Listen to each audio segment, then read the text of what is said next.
Kecelakaan tunggal terjadi di ruas Jalan Raya Pangkal Pinang Muntok, tepatnya di Desa Ibul, Kecamatan Simpang Teritip, Kabupaten Bangka Barat pada Kamis 22 September.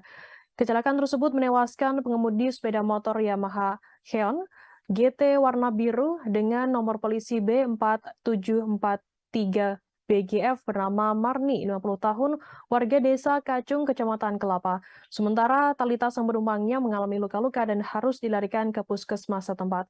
Informasi lebih lengkapnya akan disampaikan oleh rekan jurnalis kami dari Bangka Pos. Ada Yuranda yang akan melaporkannya. Silakan rekan Yuranda. Ya, selamat siang Firda, selamat siang Tribuners dimanapun Anda berada. Kemarin pada Kamis 2022 September 2022 sekitar pukul 10 terjadinya kecelakaan tunggal yang melibatkan dua orang penumpang yang melaju dari arah Jebus ke arah Pangkal Pinang. Mereka hendak bepergian ke arah Pangkal Pinang. Sesampainya di Desa Ibul, Kecamatan Simpang Teritip, Kabupaten Bangka Barat, mereka mengalami kendala di bagian motornya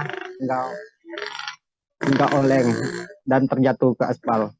Kasat Lantas Polres Bangka Barat itu M. Hardi mengatakan saat dikonfirmasi kecelakaan tunggal itu terjadi di sekira pukul 10 pada Kamis.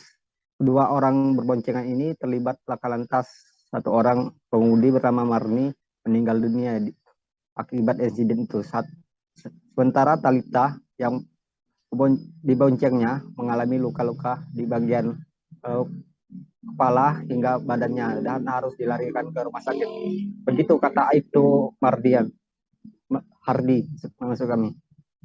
Kata dia kedua orang ini menggunakan sepeda motor Yamaha Xeon GT warna biru melaju dari arah Jebus menuju ke Pangkal Pinang. Saat di tengah jalan mereka mengalami slip pada motornya dan hilang kendali sehingga keduanya terpental ke jalan.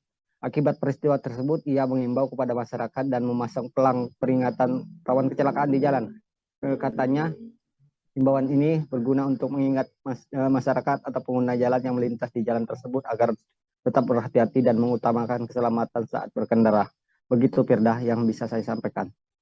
Baik, terima kasih rekan Yuranda dari Bangka Pos atas laporan Anda. Selamat bertugas kembali.